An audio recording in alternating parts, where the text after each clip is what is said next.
Well, greetings and welcome to the first edition of Become More Live. This is a new show being put on by the people of the United Methodist Church of Johnstown.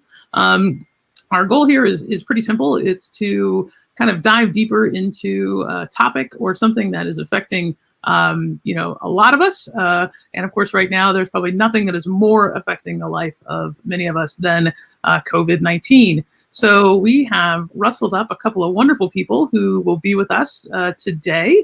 And we're going to look specifically at ideas around mental health. How do we care for ourselves and how do we care for our kids, especially if you have school-age kids like I do, having to help them and watch them navigate all that's going on and all the different ways that school looks and everything else is going on. So we got a couple of wonderful folks, Crystal and Loren, who are here with us to kind of share their expertise and kind of see what they're seeing on the ground, and then how we as parents or grandparents or aunts or uncles or just, concerned adults might be able to help our kids better navigate all that's going on. So welcome, Crystal and Loren. I'm glad you're here. This is fantastic. So I'm going to invite you both to kind of introduce yourselves, tell us a little about what you do, and all of that, just to start with. So Crystal, I'll let you go first. Awesome. Thanks, Jeremy. I'm Crystal Amundsen. I run a private practice in Billings, Montana. And for the lifetime of my career, which is a lot of years, I have primarily worked with kids. So I provide counseling to children ages 2 through 12-ish. And I'm technically, I have a master's degree and a license to do that, but I also am personally in charge of 2 elementary age children, so there's expertise and there's experience, and they sometimes work really nicely together and sometimes don't, but I'm definitely bringing all of that to the table today. So yeah, I think that's the quick version of who I am and what I do. I think we're all learning on the job right now, no matter what we do or who we are, and especially when it comes to our kiddos. I mean, I definitely learned to be a teacher and learned I didn't want to do that. That's what I learned in the spring. So it's not smooth, kid. Yeah. All right. Hi, I'm Loren Burke. I also run a private practice here in Billings, Montana. I am a licensed clinical professional counselor, a nationally certified custody evaluator, and a nationally certified parenting coordinator. So I also work with children who have been involved in some kind of trauma or divorce from very young all the way up through adulthood, because some of us are grown-up children who had some trauma early on. So I'm certified in EMDR, which is a trauma protocol.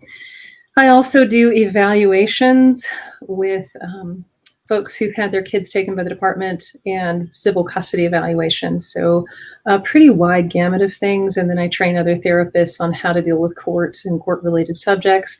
And I have an 8th grader this year. And yes, we had to do homeschooling last year. We're doing online school this year. It's always a struggle with him. It's a challenge all around. Mm-hmm.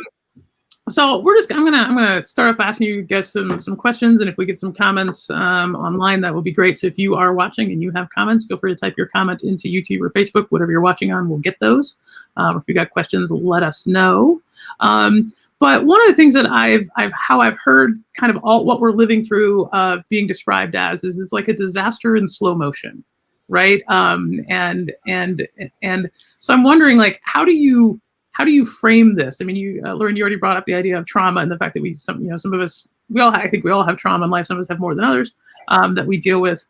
Do you think what we're going through falls in that realm? Is that how we're going to think about this moving forward? That this was just a protracted traumatic event we're all living through, or is that not the right lens to be looking?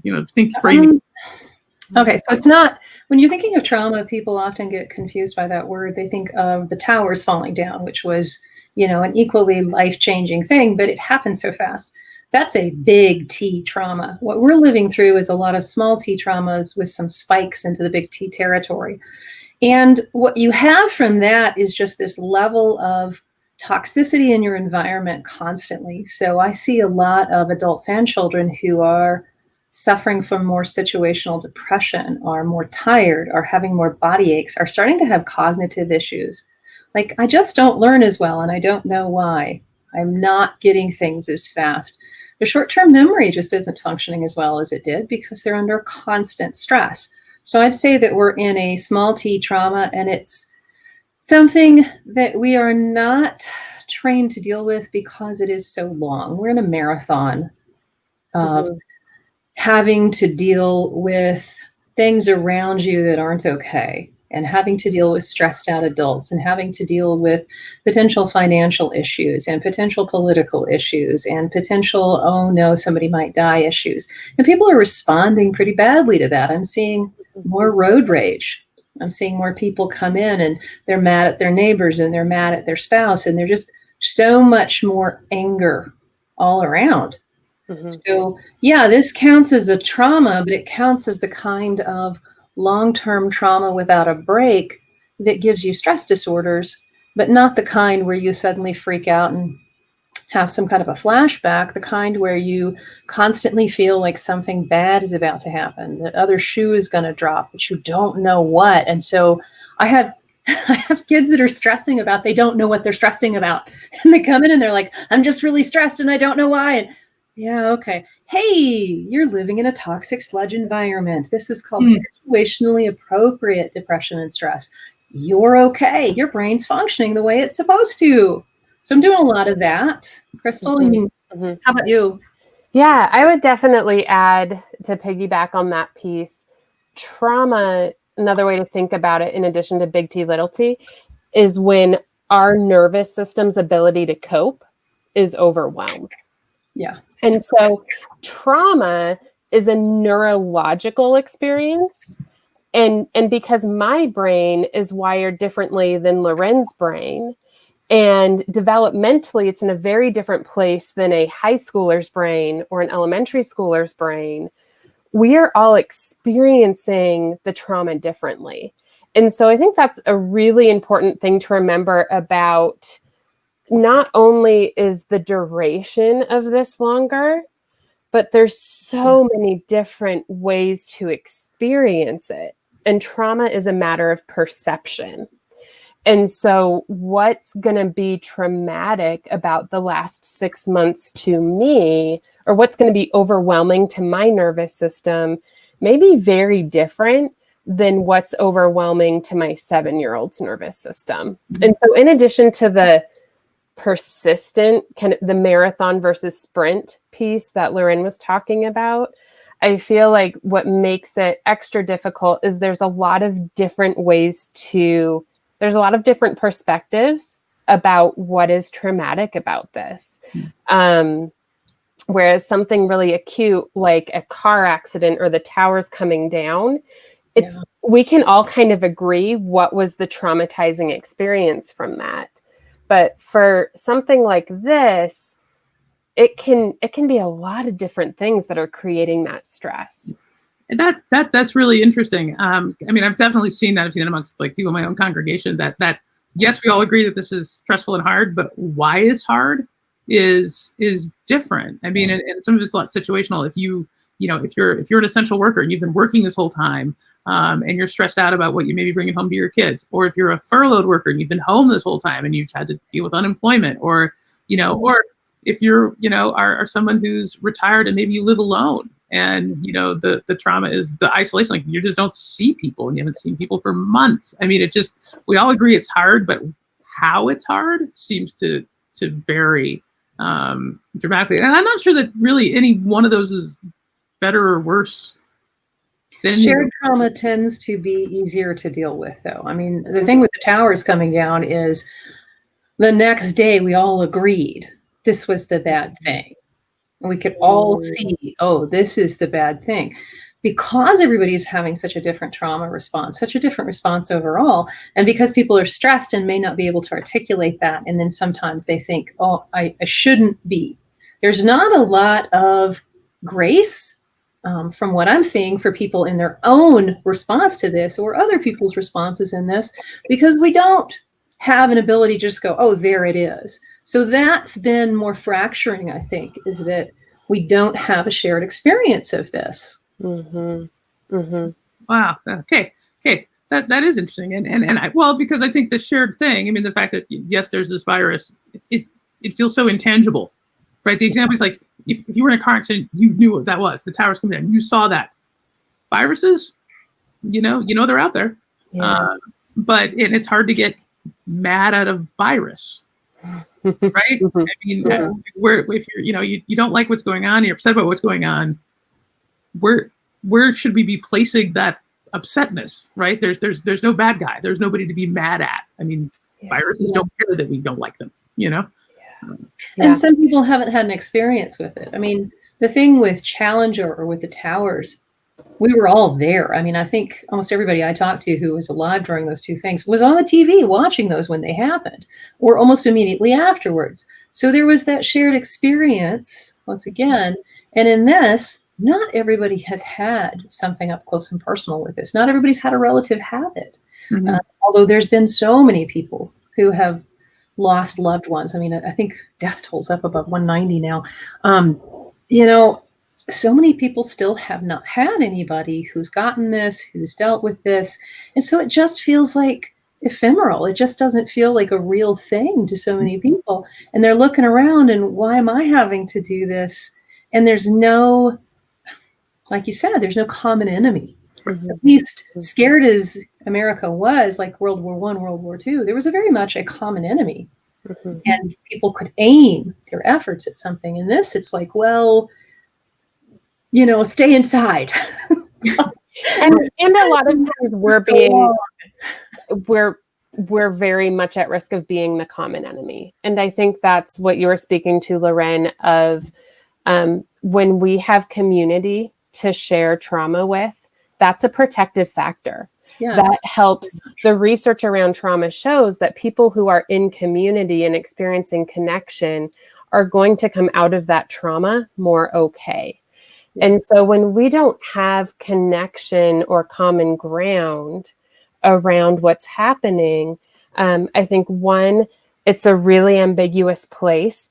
We can put the anger or the fear at the common enemy, but there's a lot of dynamics about what's happened in the last 6 months that can make me think, you think this is my fault, or you think I'm making this worse. I mean, I'll put Loren and I on the spot. Loren's child is doing school from home.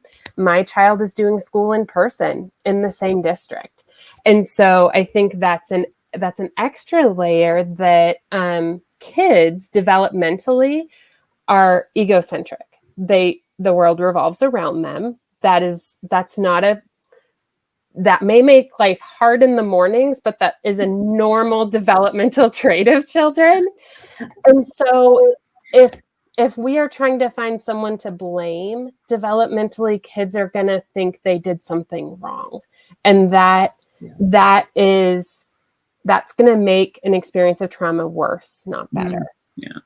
So I want to talk a little bit about the effects of this and the effects that you're seeing on this. And I would not have thought of the short-term memory issues. But once you said that, Loren, I was like, oh, that makes perfect sense. And I think just even in my lay perspective, and I am not no means an expert in this, I'm like, if my brain's busy doing other stuff, processing, all this toxic stuff happening around me, and I like that analogy, I'm like, well, of course I'm not going to, remember things. And I think specifically about my kids, and I'm like, yeah, they're going to forget their bag at school, and so bandwidth isn't there. Yeah. Okay. What other are you all seeing, in kids that we should be on the lookout for, as especially things that would be, we should expect and be normal, It's going to be normal to be forgetting more things, to need extra encouragement to get normal stuff done. I've seen a lot of kids and my own child just not think there was any purpose in things anymore. Like, why am I getting this done? What's the payoff? Why should I care? A lot of lack of motivation. And then as far as other neurological things, short-term memory loss, inability to come up with words.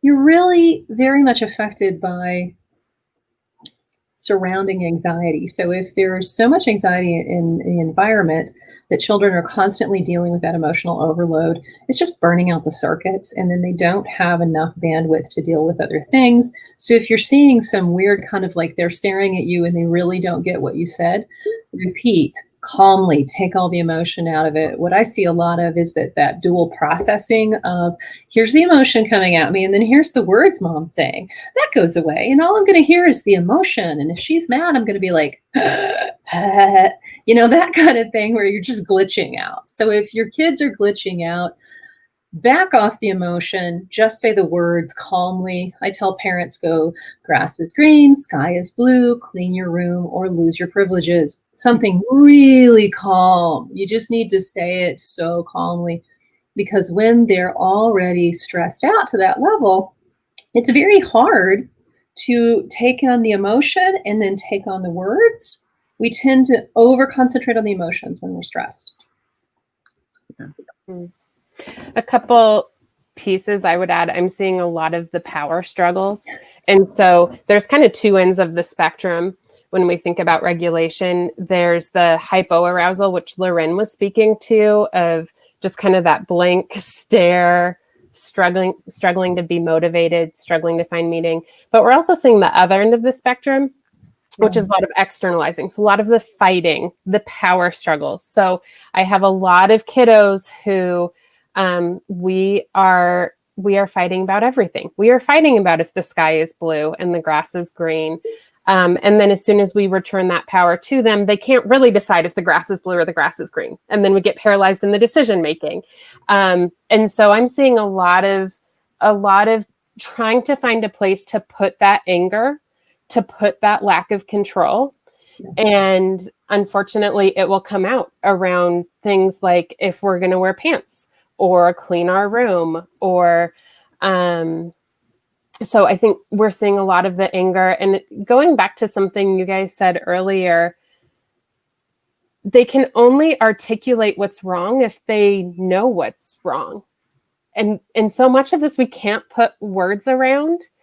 And so that means we're going to end up fighting and being super angry about pants versus shorts, when it really has nothing to do with pants versus shorts, right? And so I'm seeing a lot of that.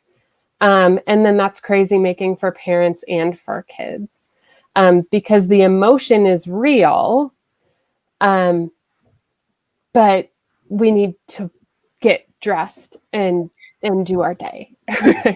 And the sibling stuff too. I'm seeing a lot more of that. Like so many parents calling me just at their wits' end because, okay, we can't have them in the same room near each other. They're screaming, they're hitting. And it's like, well, yeah, all of them are really upset. Mm-hmm. Mm-hmm. And then where can you take them? I mean, it used to be, go take them down to the pool at the Y. Oh, well, we can't do that now. So it's how do you get them outside, safely, socially distanced, to wear them out?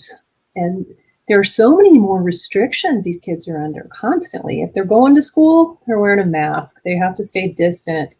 Recess is different. If they're at home, you know, we don't get to have everybody over to the house to play video games anymore. We have a very small bubble because of my autoimmunes. And my child is having to deal with that. And thank God he's in 8th grade, because I think it would be much tougher if he was younger. But for parents I'm working with who have some kind of chronic health issue, and they've got kids who have to be aware of that, that is really tough. And those kids are just constantly under all these restrictions, and they're looking for why, and they're at that age where they think, well, did I do it? Did I make this happen, or did somebody else? And they're just mad because they're very stressed. Mm-hmm. Absolutely. Well, and in many ways, I mean, I think even as adults, we sympathize. I think we're in the same way. You know, hopefully we have a little better coping skills for some of this than you know, I would maybe expect my 15-year-old to have.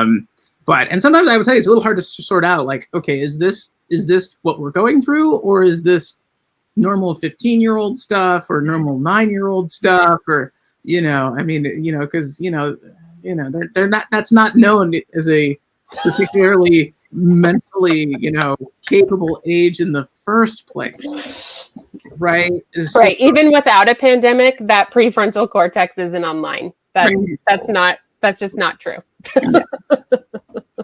It's all fire alarm and not a lot of turning it off and putting the fire out. Absolutely, absolutely. So, what are some things that you've seen that have surprised you amongst your folks? Or what would you say is the most surprising thing as this has unfolded that you have seen and experienced? Can I go, Lauren? Can I kick this off? Yeah. Even though we've just spent several minutes talking about how vulnerable kids are to this, I have really been surprised how resilient kids are. It's interesting. There's a lot of areas that adults I see struggling more than kids. I think that's due to a lot of reasons, but one that keeps coming to mind for me is the quote, "Perspective is a function of experience." And so when we think about, one of my dear friends, her son started kindergarten as this year, completely online. And she's devastated. This was not the image she had for her kindergartner starting public school. And even though it's hard and it's different, she is more devastated than he is because he didn't know anything different about kindergarten. And so I think in some ways, perspective being a function of experience is sometimes kids don't know they don't know that this should look different. And more often than not, when I see an adult struggling with the situation and a kid struggling with the situation, the child is grieving their expectations of how they thought it should be, but how it wasn't. Whereas the adult is grieving their experience not being their child's experience. And so I'm seeing kids deal with that a little bit better than the adults are. I see kids just being a little bit more flexible because they don't have the decades of experience to have that different perspective. So all of the things we said about behaviors and symptoms have definitely been true, but I've been shocked actually at how resilient and flexible the kids have been in some situations that I thought would be. I mean, I did not think my kids would sit in a mask at school for 6 hours a day. They are happy to do it. And my 10-year-old's response was really great. She said, "Mom, they tell us what shirts to wear and what shoes to wear and what hats we can't wear. Why is this any different?" Yes, I will tell you, as a school board member, I made that same argument. It's like, look, we have a dress code. So I'm glad that you brought up this idea of kind of, there are natural life transitions, like going to kindergarten, and like, this is not what kindergarten is supposed to look like. One of the questions that came in on a comment was also about our older kids. College, first year of college for kids coming out, last year, senior year, this year, seniors, grieving, no prom, no graduation, or, they plan to move into the dorms, so maybe the dorms aren't open, and all those sorts of things, I know are a challenge as well for folks. Correct me if I'm wrong, I don't think this is even limited to the under 18 crowd. You got those folks making that transition into adulthood. Like, what does that even look like, amongst all of this, And Lauren, I think you work with the older kids, so I'm going to defer this to you because this is more my personal experience. But I am really, really concerned about the 17 to 20-year-old crowd, and I see kids in that age group really, really struggling with the isolation. And so, I stand by my previous comment that kids are resilient. And they're pulling on their own experience, and sometimes us adults like to put our versions on them. But I do think the grief and the isolation, especially for those older kids, is a very, very real risk. But I'm curious, Lauren, if you've run into that in a more official capacity, or what your sense is of that. Okay, so I've had kids graduate college this last year, and I've had several graduate high school. What I would say that you need to do is find some way to make this better for them. And by this, I mean the situation we're in with the limitations, but also the opportunities. So here in Billings, there was a Facebook group where you could adopt seniors from all over Montana. So anybody could adopt a senior. I adopted some senior here in Billings and sent her little presents. And so these kids were getting presents from nobody they had known before. So in that way, we made more of a community. So they were able to see that, oh, there's a benefit to this. So for kids, physical stuff is a huge thing. I would say, is there a way that they can have a physical thing that is special to them because, you know, this year sucked for you? So here's the good thing that we're going to give to you. For the older kids graduating college, that has been really tough. Having them have some kind of ceremony, even if it's online, is better, but it's not a makeup. And so grieving with them, acknowledging that this is not what they wanted, but then making sure you're talking about what they wanted, not what you wanted for them, because that can be very frustrating for the college seniors I have worked with and for the high school seniors as well, that they had this idea about what it was supposed to be like, and they need you to help them articulate that, grieve that, find the ways that you might be able to do some things with it, and then be okay with the grief. Often in our culture, we are so like, oh, and now you should be done. Well, no, you're going to miss out on this thing that other people have been able to do for generations, and you don't get to, and that's not fun. And you need to have a grief period that actually encompasses that. And if years later you want to go, you know, I still kind of missed out on my college graduation, people need to go, yeah, that was bad. That was part of that whole 2020 mess. And not tell you you need to, like, you know, constrict your grief to an acceptable package for other people. You need to be as much grief as you want to have. And then helping kids look forward, like, okay, so it is bad that you weren't able to do this transition and have all these parties.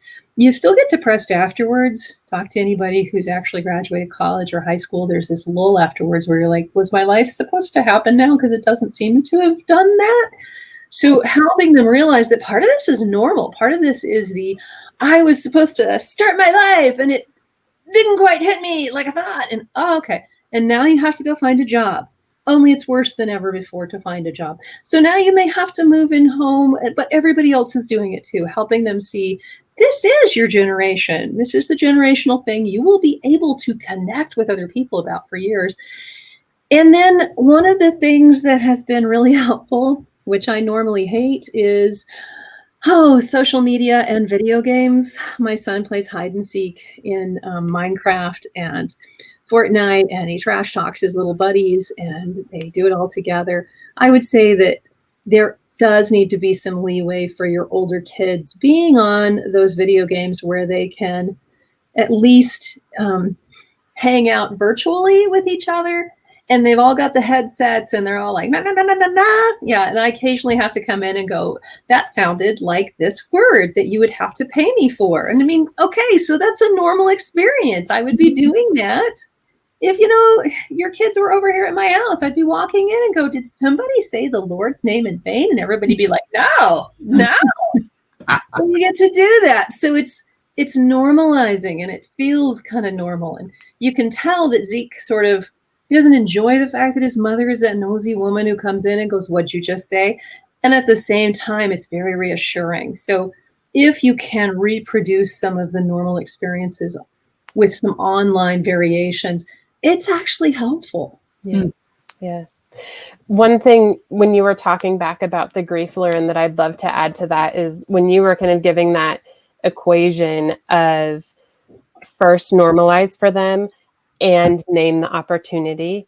The most helpful, I don't have a ton in the way of strategies or advice, but in terms of helping kids and teens sit with grief, leave the words "at least" out.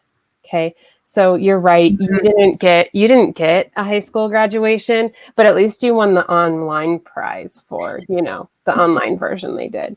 And so as we're, you didn't get to finish fourth grade with your favorite teacher you've ever had, but at least you didn't have to finish it with that awful third grade teacher. So if you can, just a real concrete strategy for if your kid is dealing with some grieving some expectations, grieving an experience, leave the at least out. Do not at least anyone. Just don't do it. And don't try and one up. Don't try. Comparative. The comparative suffering. No. So Lauren, my kid had to wear a mask for 6 hours on Friday. Yeah. Comparative suffering would be Lauren saying, I had to sit on my child for 6 hours on Friday trying to get a homework assignment out of him. No, don't one up each other. It's just horrible. And don't one up children. You know, you do not need to tell them about how you went to school in a freezing wind with a potato in your hand, like you were in Little House on the Prairie. It's like, no. So that carry on of at least is, well, when I was your age, you know, if you just want to go, oh my God, that is awful. And, you know, when I was your age, this awful thing happened. And, you know, people didn't understand. And I spent a really long time sad about that. Is that like your experience? That you can do, but if you're going to one-up kids, please don't at least. And can we just, it's not like you need to leave God out of it, but can you not tell a third grader, well, this is what God meant for your life? She's going to think God doesn't like her. That is a whole other thing, and I hear you on that one. Yeah, I get so many kids that come off of funerals, and unfortunately enough, I've had a lot of children who either lost a parent or a sibling. I mean, I've dealt with that a lot. Do not ever go up to a third grader at a funeral. Well, the Lord needed another angel. Oh, hi. Years later, I'm going to be telling her that God doesn't actually hate her. Thanks. Yeah. So I want to talk about this idea of grief, because I think that's the other frame we kind of look through this when, I mean, I think it's, and in that way, in many ways, I think grief goes along with the trauma, right? I mean, one of the reasons that, a trauma is a trauma because, you know, something that we wanted or expected or thought we had, we don't have anymore, you know, whatever that looks like. You know, something is broken or taken away. You know, so the consequence of that is grief. And we're all grieving. And I think grief also takes longer to process and work through than people want to admit that it does. And when the thing that we're grieving is still happening to us, right? I mean, this isn't a moment in time. This is a protracted, possibly year-long plus thing that we're going to go through. It's like, I'm grieving what happened and what seems to be continuing to happen. So I've heard it explained that way. I just want to kind of reflect. Is that a helpful framing, a way of thinking about this, or yeah? Any kind of ongoing situation, you have to help kids, adults, whoever, figure out the separate parts, the separate significant parts. When we're talking about grief and forgiveness and those kind of long-term processes, you got to be able to go, okay, just this part. And then I'm going to deal with the next part and realize that there is no blanket. I forgive you and it's all done and I never have to think about it again. No, but you will, because you forgot something and it will come up. And that same thing with grief. I'm over the grief of that. And now that my brain is over that part of it, it'll do this neat trick where it brings up the other stuff that I hadn't been able to deal with before. Now that I'm a little bit stronger, now that I'm a little bit better, it's going to bring up more stuff that I hadn't had at the front of my head. I had forgotten. So if you're in a long-term process of a pandemic that is taking things away from you, help kids with this part of it, understanding that there will be another part of it tomorrow, and that anticipatory stress and grief is part of that too. Am I going to be able to graduate from kindergarten? Hey, you know what? I can't give you an answer. And since I can't give you answers, that's going to be very stress-provoking. And so that will be another thing you've got to deal with. Yeah. So that's scientific, geeky brain fact here. The part of our brain that processes trauma, that gets overwhelmed by things, is right next to the memory center part of our brain, because we want to remember the things that cause us stress. Right. And so exactly what Lauren is speaking to, neurologically, what happens is we have this problem we overcome that problem, and then our brain puts it in the memory center. So we remember, oh, we mastered this level. These were the tools we needed. These were the resources we needed. And then we're going to file that away. But while we're filing it away, we remember the 6 other times that we experienced this problem but didn't have those tools or resources. Mm-hmm. So I think it's so valuable to just stay in the here and now, because you're just going to pull the thread, not just with the duration of how this pandemic is going, but as we pull the thread on this one birthday that didn't go the way we hoped, we're going to remember all the other birthdays that didn't go the way we hoped. And that's really protective neurologically, but it can be really overwhelming if we don't give ourselves permission as parents to tell our kids, like, we are here now. Like, we're going to do this now. We'll figure out kindergarten graduation later. Right. Yeah. We don't have all the answers right now. We don't. I mean, this really is kind of, it sounds so cliche, but it is sort of kind of a one day at a time sort of deal, and you deal with what's in front of you and what you have. So I want to give you a chance here to think about, so in terms of like parents, especially parents or grandparents or those who are caring for some of our kiddos, what are the 2 or 3 things that you think everybody either needs to know or be considering or doing in this time? Like what do you think is the most critical thing that if you could kind of download something into all of our brains, or, put something on all of our task lists, what would that be? What kind of things could we all be considering? Okay, I think some family time. Like, have your kids do something with you, a game, a walk outside. By the way, if they're anything like mine, there will be wailing, practically gnashing of teeth. Make them do it anyway, and make them do it on a weekly basis. They need to reconnect with you. They need to connect in and feel like you've got this. But how are you showing them that? Turn off the electronics. Even though I'm the one saying, hey, let your kids on electronics more, about once or twice a week, turn them all off and pretty much almost force, especially if you've got teenagers, your children to interact with you so that they can see, okay, yeah, I'm really dealing with this. I'm okay. And now that I'm okay, you can know that you're okay. A lot of times we expect behaviors out of children that we have not shown them. How are we showing our children how to make it through a pandemic? How are we showing our children how to handle the pressures that we're under with all of this? How are we showing them, hey, I'm stressed too, and here's how I'm dealing with it? Are we talking them through that it's stressful for me too, that I've got some grief over things, and this is what I did today with that? Did I pray? Did I read my Bible? Did I go for a run? Did I call a friend and get on video with her and all of that different stuff? How am I connecting with people in my life so that I can show that to my child? How am I connecting with my child? A lot of times when you're all stuck in the house together, it can kind of seem like everybody's on their separate little phone or devices. Make that stop and make your children actually spend some time interacting with you a couple of times a week and show them how you're handling things so that they have a model for that.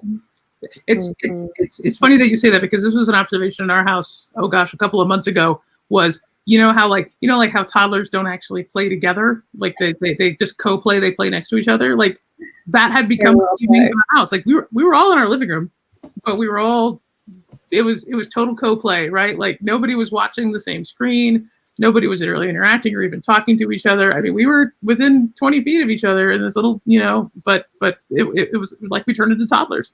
It was like, no, just gonna bug out in my little world. Yeah. I really want to echo what you're saying, Lauren, around the connection, because we know that connection is a resiliency factor for grief and trauma. Yeah. And so whatever that you did a really good job of describing, there's a million different ways connection looks. The piece I would add to that, 2 pieces. First of all, I think a really, when we start to get worried clinically about a kid in terms of anxiety, depression, suicide, it's when we see those behavior changes, right? And so if you're not connected to your kid, you don't know if they've always been that grumpy or if that's a behavior change. Okay. And so we just had National Suicide Awareness Day. And so I think people are very aware of these really scary, really important topics. But then we think that the solution is also really dramatic and involved. And it really is as simple as what Lauren just described. Because if we're connected to our kids, we recognize the behavior change. Yeah. The second really simple suggestion I want to throw out there, it's Dan Siegel is a brain guy, and he has a phrase called name it to tame it. And the idea is if we name the experience that's happening, we take the experience out of the emotional part of our brain and put it in the really fancy thinking part of our brain. So if my kid is losing her ish, and I don't know why, I just know the ish has been lost all over the living room and we need to get in the car. Me saying, name it to tame it would be, you are so angry right now. You are so mad that you can't even think straight. That's naming it, right? And so by me naming her overwhelming experience, I'm creating connection, but I'm also calming down the thing that is overwhelming to her. I do not have a solution. I do not have a 1995 infomercial product to offer her. I'm just going to name it to make it small enough to fit in the connection here. Okay, and to follow up on that, perfect, because what I see parents trying to do when I say, hey, walk people through this is instead of, I'm going to talk about my experience or reflect your experience, is I'm going to attempt to micromanage you and call it help. No, that's never helpful. And by the way, if you're a guy, don't do that to your wife either. We don't like it. So being able to don't like it either. Husbands don't like it either. We don't like to be micromanaged. Nope. Yeah, get more of it from guys. Don't micromanage, reflect. So what Crystal's talking about is like basically saying, hi, I'm a mirror. I'm just going to say, wow, I just reflect what I see happening. And then I'm going to talk myself through mine in front of you. I'm not going to try and manage or solve yours. Yeah. And it is that I have parents, they look at me like, wow, you got all of those letters to tell me to say my kid is angry. I call it the newscaster. And right now she is wailing on the floor. And right now, and the thing is, like, scientifically and neurologically, it works. And when I am on day 13 of a stay-at-home order and Miss Loren tells me to connect with my kids, like I don't know.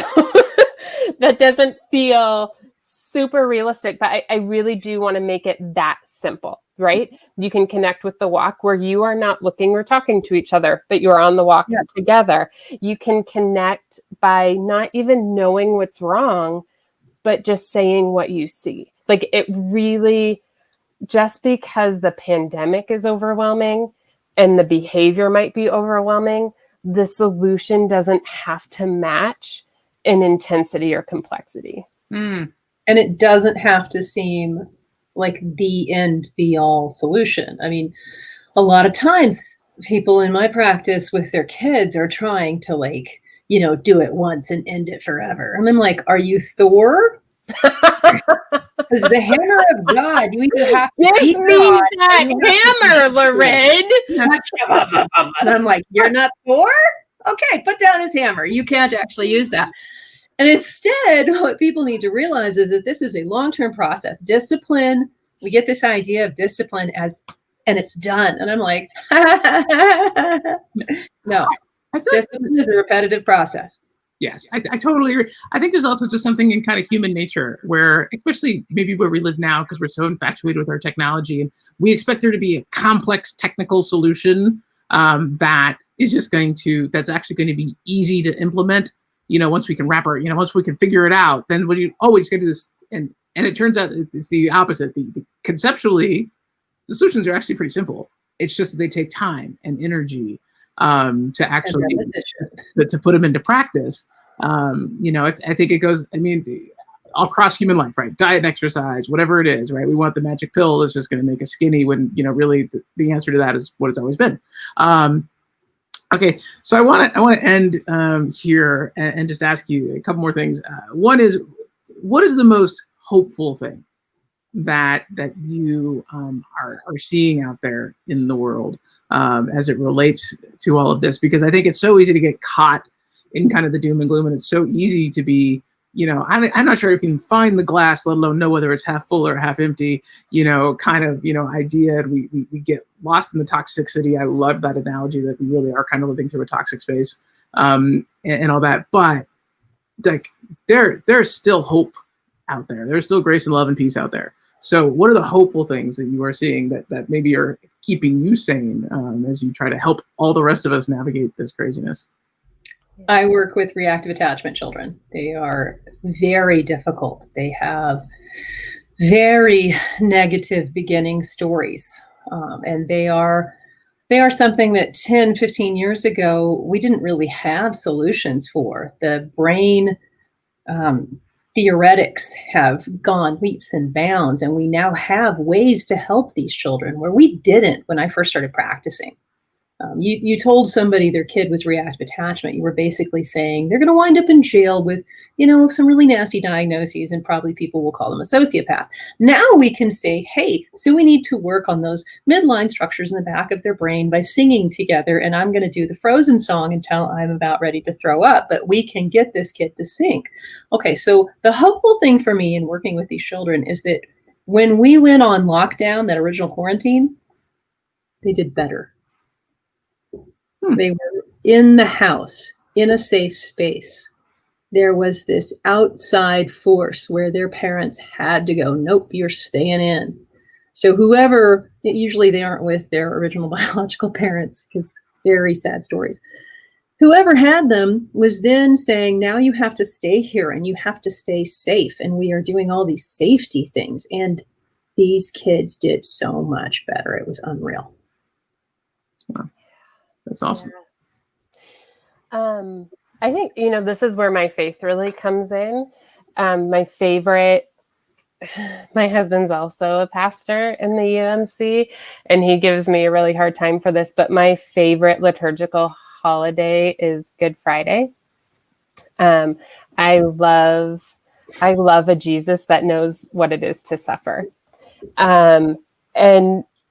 And so the idea that without trying to get too preachy, staying in my lane as a therapist, the idea that resurrection comes out of crucifixion, the idea that connection comes from vulnerability, I really see that being true in this season.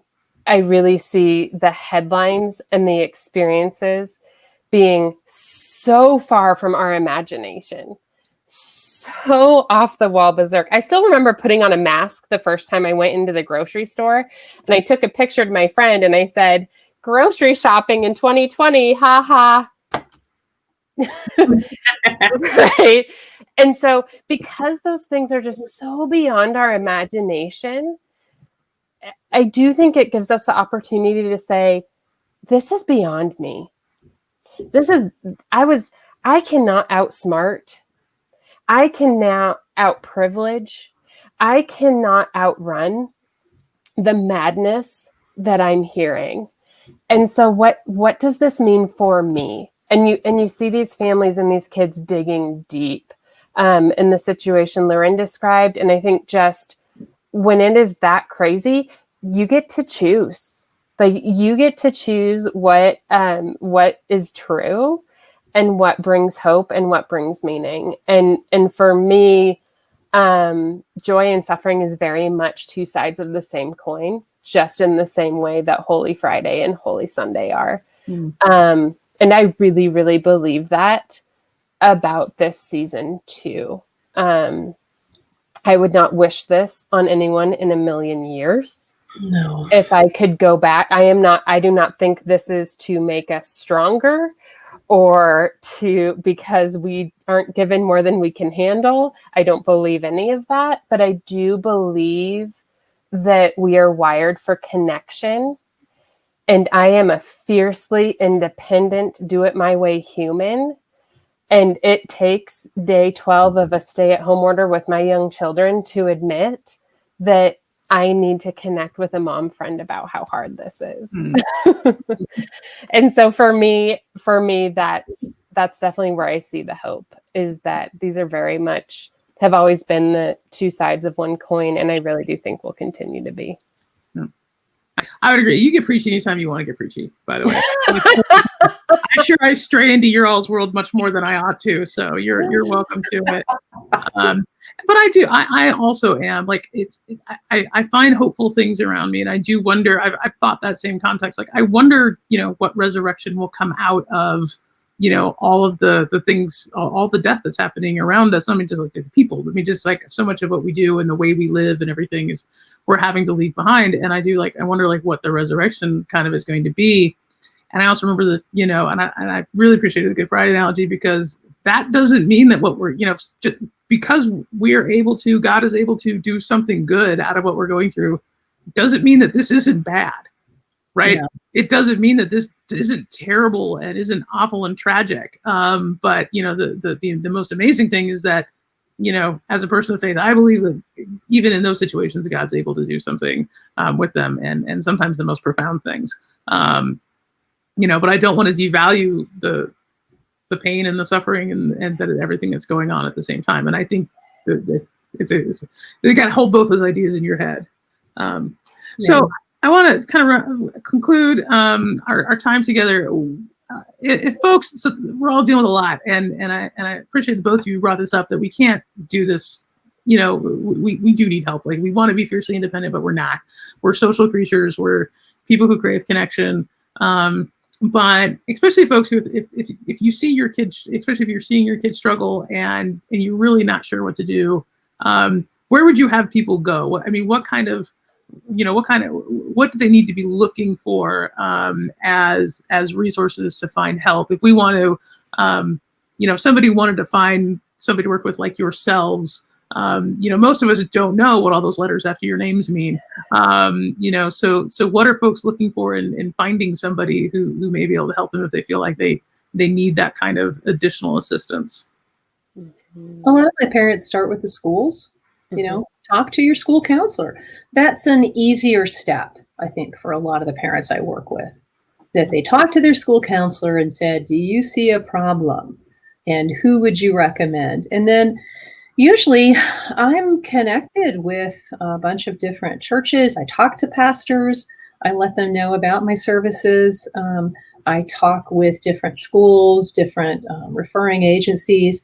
Doctors are a good place. When you go in and talk to your pediatrician, hey, your pediatrician probably knows a list of 5 or 10 therapists in town that they refer cases to.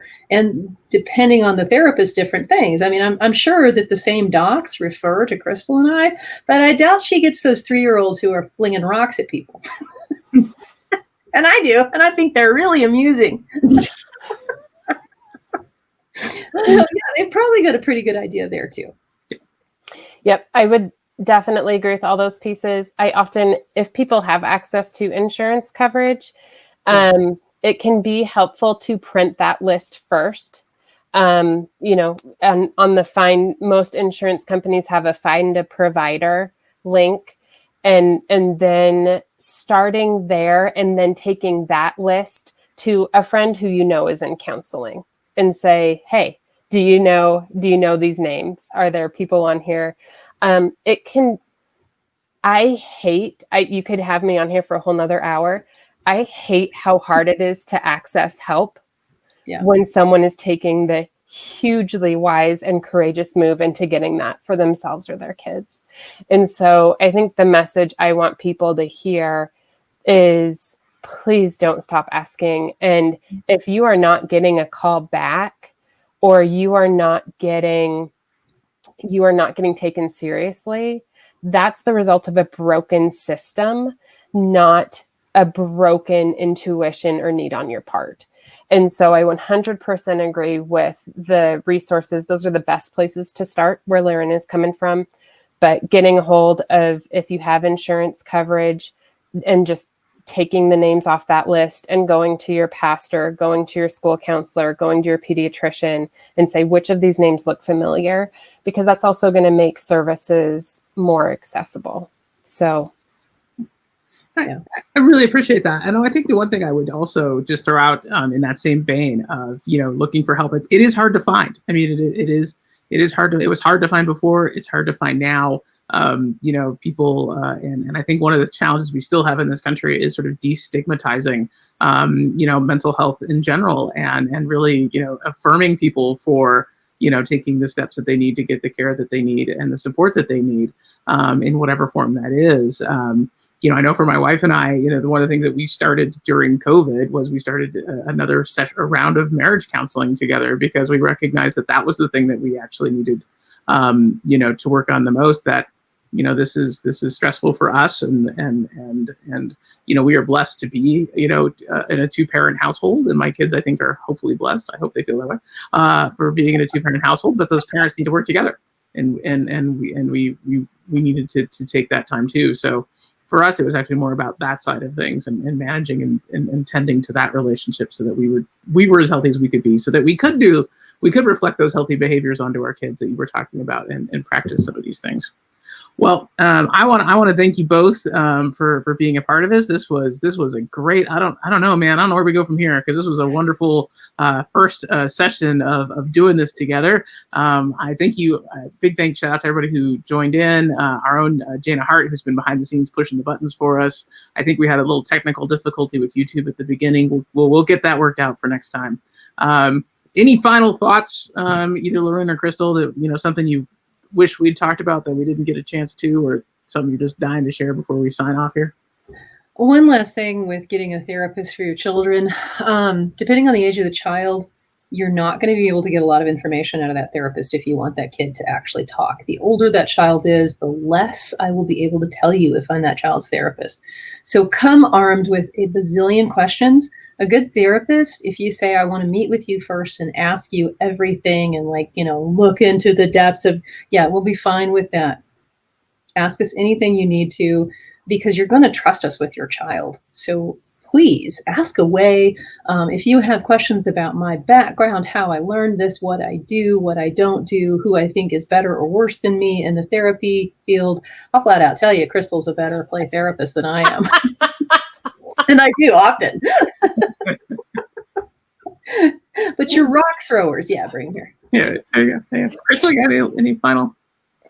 I don't think so. Okay. I just really appreciate I just really appreciate the conversation, and just encouraging people not to underestimate the simple asks and the simple. It's so simple and so important to show up. So I totally agree, and I believe we're going to get through this, and I believe that in many ways, that I fully expect in many ways we'll be stronger on the other side of it. We will probably let go of some things we needed to let go of anyway. And again, it doesn't, not to minimize what we're going through by any means, and in fact, I only have hope for that, because this is so hard. I see that at my church. I see that in my role on the school board. Our schools are changing. We didn't really get a chance to talk much about that, but I mean, those are changing dramatically, and I think some of those changes, this was the time for those changes. So I'm hopeful. If you, thank you all out there in Facebook and YouTube land for joining us. If you are already a part of our church or our community or whatever, great. If you're not, we will be doing, our goal is to do some more of these on different topics. If you have topics to suggest, feel free to leave a message or message us on YouTube or Facebook. If you want to know what we're doing in the future, go ahead and give me like and subscribe to our pages, and that will help you know what we have coming up. We also have our app. Our app is actually called Become More. You can find it in Google Play Store and Apple App Store. And there you'll find all kinds of stuff, including announcements and links to future things like this. So a big thank you. Nice gift card coming your way, Crystal and Lauren, for doing this. And I really appreciate it. Man, you've started us off great. So thanks for being a part. Thanks, Jeremy. Take care, you guys. All right. Well, blessings, everybody.